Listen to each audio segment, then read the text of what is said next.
जी दोस्तों नमस्कार, आभार, अभिनंदन और एक बार फिर से आपका स्वागत है हमारे डिजिटल लिवरपूल के एक विशेष कार्यक्रम आज के मेहमान। और आज के मेहमान हमारे विशेष मेहमान हैं दीपक जी पंड्या। दीपक जी पंड्या के विशेष मेहमान में इसलिए कह रहा हूं कि अभी फिलहाल उन्हें उत्कृष्ट शैक्षिक कार्य के लिए राज्य स्तरीय शिक्षक पुरस्कार से सम्मानित किया गया। दीपक जी सबसे पहले तो आपको बहुत बहुत ही बधाई एवं शुभकामनाएं। और पता नहीं पिछले 2-3 साल से मैं इस चीज को कह रहा था कि दीपक जी को ये अवार्ड कब मिलेगा, लेकिन कहता ना कि भगवान के घर पे देर है अंधेर नहीं, और ऐसा कुछ हुआ। और आपको बहुत बहुत बधाई, एक बार पुनश्च शुभकामनाएं पूरे शहरवासियों की ओर से। और चूंकि आप मेरे क्षेत्र के रहने वाले हो तो पर्सनली भी मैं आपको शुभकामना देना चाहूंगा। ये बताइए कि ये जो उत्कृष्ट शैक्षिक कार्य के लिए राज्य स्तरीय शिक्षक पुरस्कार दिया जाता है, इसका क्या पैमाना होता है? धन्यवाद सर, बहुत बहुत आप सबकी ब्लेसिंग और शुभकामनाओं से मैं इस मार्ग पर प्रशस्त होता हूँ। और मेरे आदर्श, मेरे प्रथम गुरु, मेरे पूज्य पिताजी स्वर्गीय वासुदेव जी पंड्या के मार्गदर्शन पे मैं चला। मेरी मातुश्री, मेरे परिवार का संपूर्ण आशीर्वाद, जो शिक्षा के क्षेत्र में सारे काम कर रहे हैं, और उन्हीं के आशीर्वाद, उनके संस्कारों के बदौलत। और इस पुरस्कार में, ये पुरस्कार मेरा नहीं है, मेरे उन सारे बच्चों का है जो मेरे स्कूल के विद्यार्थी हैं, मेरे उन सारे अभिभावकों का है, उन सारे पेरेंट्स का है जो मुझे हर पद पर सपोर्ट करते आए हैं। और ये पुरस्कार में बराबरी की भागीदारी मेरी शिक्षिका साथी, मेरी अर्धांगिनी दीपिका पंड्या मैम का है, क्योंकि ये कहीं न कहीं दो पहिए हैं, वो दोनों पहिए एक साथ चले और एक लक्ष्य को लेकर हम चले, एक कर्म प्रधान की भूमिका को लेकर हम चले। क्यों ना हम शिक्षा के क्षेत्र में इतना अच्छा काम करें कि पुरस्कार अपनी जगह है, लेकिन हमें आत्मसंतुष्टि भी कहीं देखनी होती है। तो इस सारी चीज को लेकर हम काम चले। रही बात सर आपके राज्य स्तर पुरस्कार के पैमाने की, तो ये जटिल सी प्रक्रिया है, जिसको मैं उस हिसाब से कहना चाहूंगा। उसमें अलग अलग पैमाने होते हैं, और उन सारे पैमानों पे अपने को पहले तो पुरस्कार अपने काम को देख के दे दिया जाता था, या जो भी अपने विभाग है जिसकी अनुशंसा कर दी जाती थी उसको पुरस्कार दे दिया जाता। लेकिन कहीं न कहीं ऑनलाइन प्रक्रिया प्रारंभ हो चुकी है। एक विश्वसनीयता को लेकर भी ये पुरस्कार के कुछ पैमाने बदले हैं। तो इस पुरस्कार के पैमाने में राजस्थान सरकार द्वारा, शिक्षा विभाग द्वारा एक फॉर्म जारी कर दिया जाता है, उसको ऑनलाइन फिलअप करना पड़ता है। उसमें अलग अलग पैमाने, आपके शैक्षिक स्तर के पैमाने, आपने कोई नवाचार किए हैं, आपके प्रकाशन, आपकी पत्र पत्रिकाओं में आपका कितना विद्यालय के प्रति समर्पण त्याग क्या रहा, आपने ऐसी कौन सी विधाएं से शिक्षण कार्य कराया जिससे बालक का हित हुआ, समाज का हित हुआ, और समाज, विद्यालय, गांव, क्षेत्र में अच्छा मैसेज गया हो, आपकी प्रेरणा स्रोत रहे हो, आप ऐसे भामाशाह इकट्ठे हो, ऐसे भामाशाहों का कितना दान दिया, उसमें भामाशाहों का क्या सहयोग रहा। तो इनके सारी चीजों के सर अलग अलग मार्क्स होते हैं। विभाग आपका परीक्षा परिणाम भी देखता है, आपके परीक्षा परिणाम में क्या बच्चों की क्या ग्रेड रही है।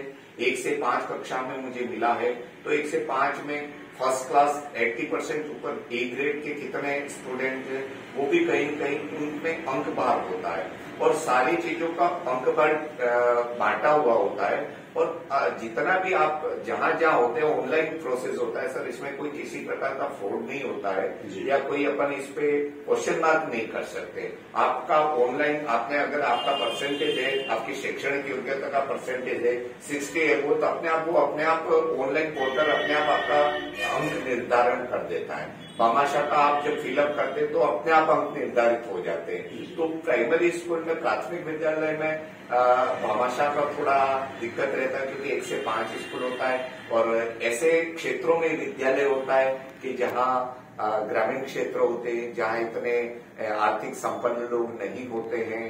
तो इन चीजों में कहीं पे प्राथमिक शिक्षा थोड़ा, लेकिन मैंने 15 लाख से ऊपर के भामाशाह मेरे पास थे। मेरे भामाशाह बहुत अच्छे थे, पग पग पे मुझे सपोर्ट करा और स्कूल के प्रति उनका रुझान बढ़ा। और जिस किसी से मैंने कहा कि आपको ये काम करना है तो उन्होंने कभी मेरे को निराश नहीं किया और मेरे विद्यालय और मेरे बच्चों के लिए हमेशा तैयार रहे। जी, तो ये कुछ पैमाने थे। जी दीपक जी, एक फिल्म आई थी शाहरुख खान साहब की और उसमें डायलॉग था, अगर किसी चीज को आप दिल से चाहो तो सारी कायनात आपके साथ हो जाती है। विद्यार्थियों के लिए तो बहुत कुछ करते हैं, बहुत सारे शिक्षक करते हैं, स्कूल के लिए भी करते हैं, अपने खुद के लिए भी करते हैं, लेकिन मैंने जहां तक मैं आपको जानता हूं, आपने गांव वालों के लिए बहुत कुछ किया। गांव वालों मतलब उनको बच्चों को शिक्षा दी, वो बात है जिस तरह से गांव वालों को आपने जोड़ा। और जब कोरोना चल रहा था इतना भयावह रोग की, अच्छे अच्छे लोग भी किसी के घर में नहीं जा रहे थे, किसी खुद के घर वालों को मतलब दूर रख रहे थे। इसके बावजूद भी उस समय मैंने आपको देखा कि आप मेरी आपकी बात होती रहती थी, आप घर घर जाके बच्चों को पढ़ा रहे थे और उसका जीता जागता उदाहरण देखा हमने कि सोशल मीडिया पे जब आप जयपुर से वापस आए तो जिस तरह से आपका स्वागत किया गया, वो वीडियो देख के हमें बहुत ही खुशी भी हुई, बहुत ही आत्मोद्दोलित भी हुए हम कि मतलब एक शिक्षक का इतना मैं आपको बता दूं कि दीपक जी जब जयपुर से वापस आए तो गांव वालों ने इनका भिनौना निकाल दबा कहता घोड़े पे और पता नहीं दुनिया भर की माला है। ये कहीं न कहीं इस बात को सिद्ध करता है कि आप सिर्फ बच्चों के लिए नहीं, सिर्फ अपने जो पैमाने उनको बढ़ाने के लिए नहीं, आप गांव वालों का भी उतना ध्यान रखते हो। ये बहुत बड़ी चीज मैंने आपके अंदर देखी। और सबसे बड़ी चीज कई लोग भी कहते थे, और मैं तो आपको अपनी बात होती रहती थी तो मैं कहता रहता था कि पता नहीं आपको क्यों नहीं मिल रहा है ये अवार्ड, लेकिन अंत तो गदवा कहते नहीं भगवान के घर पे देर है अंधेर नहीं। कैसा लगा जब आपका नाम घोषित हुआ, रिलीज हुआ आपका नाम गवर्नमेंट की ओर से? सर, राज्यपाल पुरस्कार अपने आप में बहुत बड़ा मायने रखता है जी।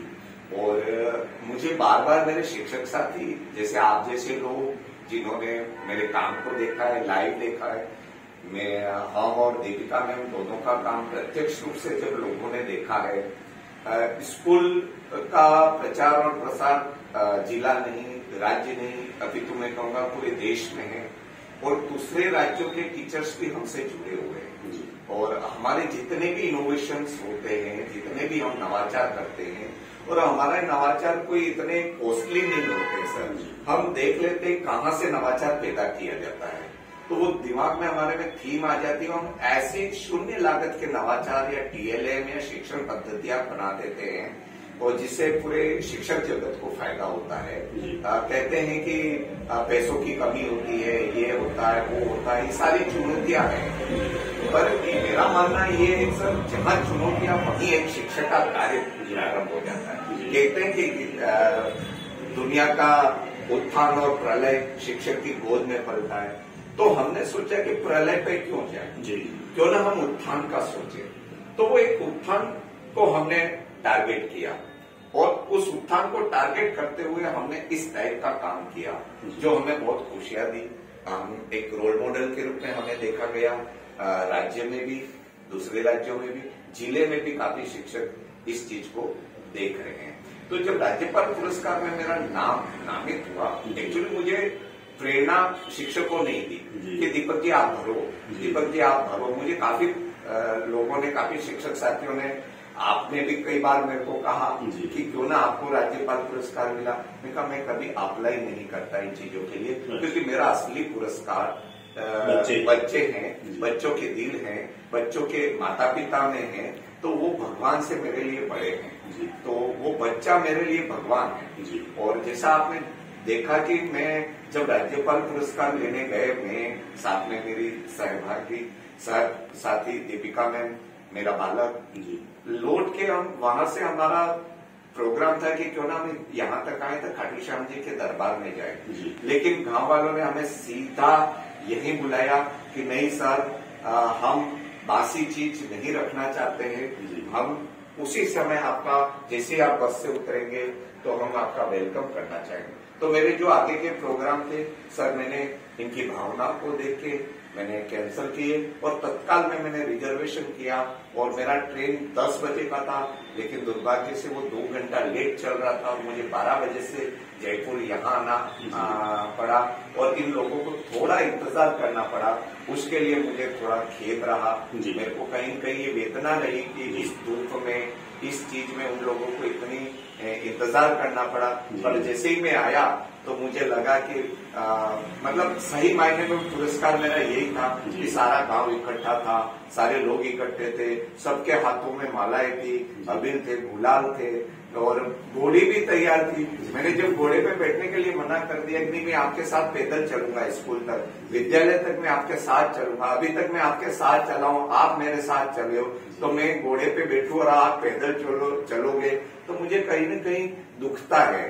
तो मैं ये इतना बड़ा सेलिब्रिटी नहीं हूँ या मैं इतना बड़ा कोई आदमी नहीं हूँ कि मैं घोड़े पे बैठूं और आप पैदल चले, लेकिन गांव वाले नहीं माने और मुझे जबरदस्ती घोड़े पे बिठाया और घोड़े पे बिठा के आगे के जो क्षण थे, उस समय के जो पल थे, मेरे जीवन के अमूल्य अमिट पलों में से एक रहे और मुझे काफी इन चीजों का भावुकता और मैं इमोशनल हो गया था। उस समय मेरे आंखों में आंसू थे सारा जुलूस देख के, और जुलूस भी सर साबेला बाईपास से लेके मेरे विद्यालय जो 2 किलोमीटर पड़ता है, इस कड़ी धूप में वो बच्चे नन्हे नन्हे वो मेरे सारे अभिभावक, वो मेरे सारे गांव के ग्रामीण बंधु, नागरिक बंधु, जिन्होंने भी मेरे को इस सम्मान से नवाजा। तो ये राज्यपाल पुरस्कार तो है ही मेरे पास, ब्लॉक लेवल का पुरस्कार भी है, नगर परिषद के भी मेरे को बार बार सम्मानित किया है। नगर परिषद में अभी दीपिका मैम को भी फिर सम्मानित किया, गुरु गौरव अवार्ड। कल मुझे सुरबाल संस्थान सिमलवाड़ा में भी श्रीमान कलेक्टर महोदय और एसपी मैडम से सम्मानित हुआ मैं कल शाम को।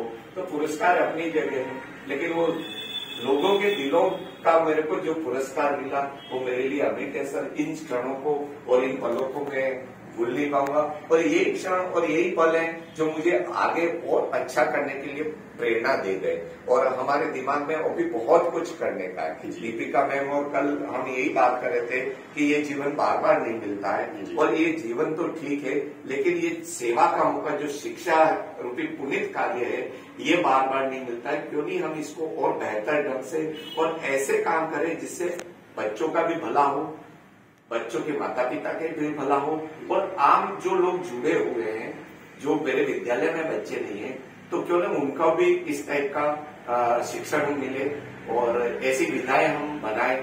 ये विधाएं हमारे दिमाग में स्वतः आ जाती है। ईश्वर की मेहरबानी, माँ सरस्वती की मेहरबानी, परिवार का आशीर्वाद है, क्योंकि परिवार पूरा शिक्षा से जुड़ा हुआ आप जैसे ही जानते हैं। मेरे परम पूज्य पिताजी एक बहुत बड़े शिक्षाविद थे, तो ये सब घर के संस्कार और वही संस्कार हमने स्कूल में दिए। स्कूल और घर में हमने कभी भेद नहीं किया। मेरा जितना घर सुंदर मैंने बना रखा है, आवास जितना मेरा सुंदर है, उतना ही मेरा विद्यालय, और जैसा मेरा बालक को मैं संस्कार दिया उतने ही संस्कार मेरे विद्यालय के बच्चों को भी दिए। गांव में भी गांव वालों ने भी बहुत अच्छा सपोर्ट किया। अभी 15 अगस्त को 45,000 रुपया इकट्ठा करके विद्यालय को दिया। जब कोविड काल था तो 17,500 रुपये का प्रिंटर उन्होंने मुझे भेंट किया। जब मेरे पास पानी की कमी थी, पहाड़ी पे स्कूल था, पानी नहीं था मेरे पास, तो एक एक अभिभावक अपने एक एक घर से एक एक केटल पानी लेके आ रहा था। ये भी बहुत बड़ा मार्मिक दृश्य था सर। वो चुनौतियां मेरे सामने बहुत थी। 0 से लेके मैंने जब विश्वविद्यालय प्रारंभ किया तो मेरे पास बैठने की जगह नहीं थी। मैं घर से दरी ले गया था, एक पेड़ के नीचे मैंने 10 बच्चों के साथ काम किया था और दीपिका मैम और हम दोनों ने उन बच्चों की भावनाओं को छुआ, उनके गांव, उनके परिवार वहां तक पहुंचे। समुदाय के साथ हमने संवाद किया, समुदाय को हमने इस कार्य के प्रति जोड़ा, उनका भी सहयोग लिया। अकेला चना तो बाढ़ खोल नहीं सकता, कभी न हम उनको भी साथ में लेके तो कारवा चलता गया और इतना चला कि जयपुर तक पहुंच गया। और आगामी समय में हो सकता है यही चीज हम दिल्ली तक ले जाएंगे। मैं आपको बीच में रोकना चाहूंगा। कहते हैं कि जहां भगवान ने मां को इसलिए बनाया कि भगवान हर जगह पहुंच नहीं सकता है। कल मैंने आपकी एक पोस्ट देखी, बहुत ही शानदार पोस्ट थी, जिस तरह से आप अपनी मां के चरणों में घुटने टेक कर आप उनका आशीर्वाद दे रहे थे। आपके पिताजी की भी भूमिका हालांकि थी, लेकिन वर्तमान में शायद आपके फादर नहीं है, आपकी मदर हैं, वही हैं, तो कैसे क्षण थे जब आपने ये अवार्ड जाके अपनी माँ को समर्पित किया? सर, ये पुरस्कार उनके आशीर्वाद से, माँ का कोई स्थान ले नहीं सकता, इस माँ से बड़ा कोई नहीं। माँ का आशीर्वाद जिसके पास है वो इंसान सबसे धनी इंसान मानता है। पैसा, आर्थिक संपन्नता अपने आप में अलग चीज है, लेकिन मेरे पास सबसे बड़ी संपत्ति मेरी माँ, और मेरी माँ को जब मैंने गेट पे आते हुए देखा, वो ब्लाइंड है जी, अच्छा, वो देख नहीं सकते जी, 95% ब्लाइंड है, लेकिन वो अभी भी अपना काम खुद करते हैं, इतने स्वावलंबी और वो है। तो पग पग पे माँ ने मुझे सहारा दिया है, मेरा मार्ग प्रशस्त किया है, और वो जो क्षण थे, जैसे ही मैं आया, मेरी माँ उतरते हुए आई घर से, उससे चला भी नहीं जाता है, मैं अपने घुटनों के बल क्या पता कैसे गिरा, और वो क्षण मेरे लिए मैं आपको ये करना चाहूंगा, क्योंकि मैं जानता हूँ बिकॉज माँ क्या होती है, लेकिन एक बार फिर से आपको बहुत बहुत बधाई और शुभकामनाएं। अंत में युवाओं के लिए और शिक्षकों के लिए संक्षिप्त में क्या कुछ संदेश देना चाहिए? सर, शिक्षक के लिए और जो भी युवा पीढ़ी है बहुत टैलेंटेड है। हम तो उस दौर के शिक्षक नहीं है, आज दौर के जो शिक्षक आ रहे हैं, जिस कंपटीशन एग्जाम को वो फाइट करके आ रहे हैं, वो बड़ा टफ है सर। और उस एग्जामिनेशन को पार करने के बाद अगर उनको ऐसे क्षेत्र में सेवा देने का मौका मिल रहा है, तो चिकित्सा सेवा, स्वास्थ्य सेवा, रक्षा सेवा, जो हमारे फौजी हैं, देश के सैनिक हैं, और ये आती है शिक्षा सेवा, इनका कोई तोड़ नहीं है सर, इनका कोई तोड़ भी नहीं है। अगर किसी राष्ट्र के उत्थान की बात, किसी राष्ट्र निर्माण की बात करें, तो ये राष्ट्र निर्माण यहीं से नीचे पायदान से प्रारंभ होता है। तो जितने भी युवा शिक्षक हैं, उनसे मेरा यही निवेदन है कि वो बालक के प्रति थोड़ा पेशेंस रखें, धैर्यता रखें, है ना, बालक को अच्छा संस्कारित बनाए और बालक को करने का मौका दें। ऐसा नहीं पकी पकाई खिचड़ी आप परोसे, जिससे उसकी कल्पना शक्ति, उसके जो सोचने की शक्ति है, वो क्षीण हो जाए। क्यों ना हम बालक को इस क्रिएटिविटी से पढ़ाएं या शिक्षण कार्य कराएं कि बालक खुद सोचकर उसका आंसर ढूंढने का प्रयास करे। वहां पे अगर नहीं ढूंढ पाता है, वहां शिक्षक की भूमिका सार्थक होती है कि वो उसको सपोर्ट करे। लेकिन आप पहले से इन चीजों को आप परोस दिए जाते हो, तो उसकी जो कल्पना शक्ति, उसकी जो सोचने की शक्ति है, वो कहीं काम नहीं करती है। तो हम बालक को उस स्टेज पे लाके खड़ा करें, एक प्रैक्टिकली चीज दें जिससे वो खुद करे और सीखे। यहाँ हमारे एक मार्गदर्शक की भूमिका प्रशस्त होती है। जब बालक कहीं अटकता है तो हमारा सपोर्ट उसको देना चाहिए।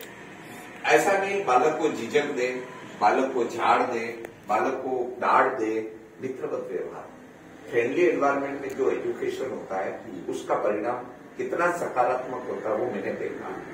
तो मैं युवाओं से यही मेरा निवेदन रहेगा कि आप बालक के प्रति बिल्कुल निर्मल रहें, बिल्कुल निर्मल भाव, स्वच्छ भाव से अपना बालक समझकर संस्कारों के साथ प्रैक्टिकली शिक्षा दें। उसको एक्टिविटी बेस्ड लर्निंग सिखाएं, करके सीखे।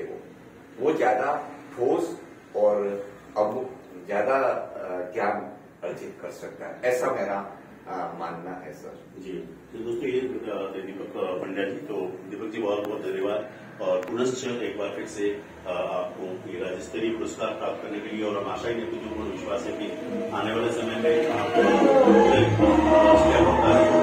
राष्ट्रपति पुरस्कार पहुंचे और नाम पूरे राज्य में नहीं, पूरे देश में संशोधित करें, और आप ये जो काम कर रहे हैं वो तो बेहद अतुलनीय है। इसीलिए मैं आपको बार बार यहाँ पे बुलाता हूँ, और मैं खुद भी 3-4 मरतबा आपके स्कूल जा चुका हूँ, और जो भी मुझे मिलता है उससे मैं सबसे पहले ये कहता हूँ कि आप अम्बिलवाड़ा जाइए और जिस तरह से जनजाति के बच्चों को आपने इस लेवल तक लाया है और जो कुछ काम आप कर रहे हैं वास्तविक तौर पर आपको सैल्यूट करता हूँ और बहुत बहुत धन्यवाद। आप अपने कीमती समय देकर हमारे बीच पधारे और दोस्तों इसके साथ ही हमारा आज का विशेष कार्यक्रम आज के मेहमान थे श्री दीपक जी पंड्या साहब, जो कि एक नजदीकी स्कूल है अम्बिलवाड़ा, वहां पे शिक्षक के रूप में कार्य कर रहे हैं। धन्यवाद। मिलते हैं कल सुबह 6:30 मिनट।